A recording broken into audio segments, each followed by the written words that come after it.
이번엔 박광식 의학전문기자와 함께 브리핑 내용 정리해 보도록 하겠습니다. 자, 브리핑 내용 언급하기 전에 앞서 질문을 드렸었는데 이 지자체별로 확진자 소식이 있잖아요. 서울 같은 경우는 이제 교회와 호텔에서 나왔다는 소식이 들어와 있어요. 네, 일단 오후 이제 방역대책본부 브리핑에서 좀 구체적인 얘기가 나오겠는데 일단 지자체별로 좀 들어온 소식들을 한번 먼저 언급해 보겠습니다.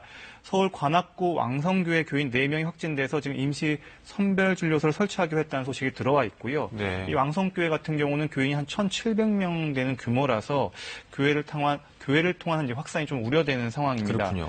또 서울 서대문고 이대부고에서 교사 1명이 그러니까 코로나19 확진 판정을 받아서 학교가 등교를 중단하고 지금 원격 수업으로 전환됐다는 소식도 들어와 있습니다. 네. 또 하나는 이제 서울 광화문에 있는 포시즌스 호텔 사우나의 남탕에 일하는 직원이 코로나19 확진 판정을 받았다는 소식도 들어와 있는데요. 그렇군요. 서울 광화문 이 포시즌스 호텔에서 이 직원은 이달 22일 부터 24일까지 출근해서 오전 5시부터 오후 2시까지 일을 했다고 밝혔고요. 네. 마스크는 계속 쓰고 있었다라고 지금 확인된 상황입니다. 네. 앞으로 이제 역학조사를 통해서 또 검사를 또 받아야 되거나 또 관리가 필요할 것 같습니다.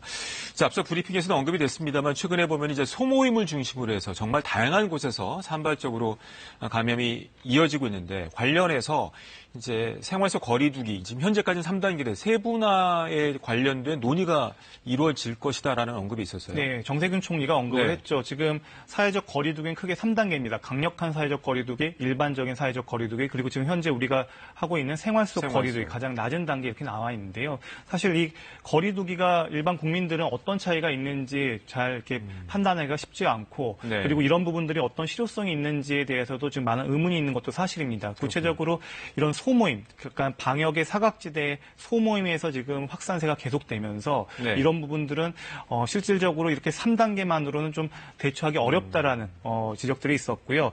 그래서 지금 기존의 이 사회적 거리두기를 좀 더 구체적으로 단계별로 좀 체과할 필요가 있다. 그래서 좀 알기 쉽게 그렇군요. 정리해서 국민들한테 예고를 하겠다라고 지금 밝힌 상태입니다. 또 아울러서 권역별, 그러니까 네. 지역별 감염 상황 그리고 시설 유형별 특성을 고려해서 지자체가 좀 필요한 추가 조치들을 할 수 있는 좀 탄력적인 방안들을 적용할 방침이라고 이야기를 했습니다. 알겠습니다. 최근에 추세들을 보면 이제 지역 감염도 이어지고 있습니다만 해외 유입 사례도 만만치 않게 늘고 있잖아요. 네. 최근에 이제 외국 근로자의 입국도 증가하고 있는데 현재까지 우리 방역 검역에서 잡고 있지만 향후에 어떻게 될지 모르기 때문에 관련해서 점검들이 있었죠. 우리가 이제 확진자들이 나온 뒤에 뒤늦게 사후 약방문으로 네. 이렇게 처리하기보다는 좀 선제적으로 취약한 부분들을 먼저 찾아내겠다는 겁니다. 그래서 지금 외국인 거주지 밀집 지역에 대해서 방역 당국이 이제 대처를 하겠다고 얘기했는데요. 벌집촌이라고 불리는 외국인 거주 밀집 지역에는요. 한 개 주택에 10명에서 한 20명 정도가 생활을 하는데 네. 대부분 이 시설과 공용 물품에 대해서 소독이 잘 이루어지지 않고 네. 그리고 이런 예방 수칙이 잘 지켜지지 않는다는 지적들도 있어서 이런 부분들에 대해서 집중 점검을 할 계획이라고 밝혔습니다. 또 외국인들 근로자가 밀집 사업장에 대한 이렇게 여러 가지 근무를 하면서 그 사업장이 잘 방역 지침을 잘 지키는지를 갖다가 점검하겠다라고 또 얘기를 해서 네. 선제적으로 발생할 수 있는 실제로 싱가포르에서도 싱가포르 국민보다는 거기 들어와서 근로했던 외국인 근로자들이 많이 발생한 경우가 있기 때문에 이런 그렇죠. 부분들을 먼저 사전에 차단하겠다는 지금 계획입니다. 네.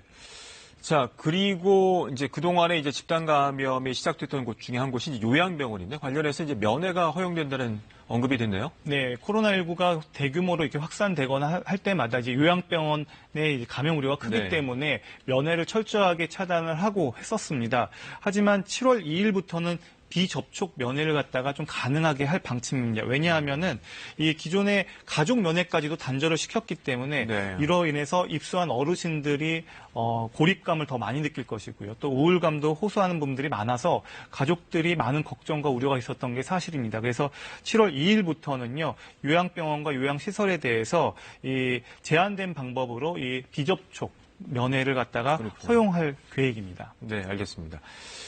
코로나라고 하는 게 워낙 장기전으로 돌입하다 보니까 여러 번 강조했습니다만 어떻게 우리 의료 시스템이 잘 관리할 수 있는가의 문제인데 이 대전 지역 같은 경우가 병상이 부족하다는 지적들이 있었는데 관련해서 현재는 잘 관리되고 있다는 평가가 있었어요? 네, 그렇습니다. 사실 대전 지역만 보면은 중환자실이 3개밖에 없다는 네. 여유 병상이 3개밖에 없다라는 소식도 들고 있어서 사실 대전 지역 주민들은 많이 불안했었는데요. 사실은 이제 대전 지역과 충청권을 갖다 함께 묶어서 병상 네. 공동 활용을 하겠다라고 얘기를 했고 그 와중에 지금 현재 집중 치료가 가능한 이 중환자실 감당한 병상 수가 한 20여 개 된다라고 지금 확보가 됐다라고 얘기를 했고요. 네. 그리고 또 감염병 전담병원도 추가로 계속 확충할 계획이어서 일반 병상도 아직은 여유가 있는 상태라고 얘기를 한 상황입니다. 네, 여기까지 듣겠습니다.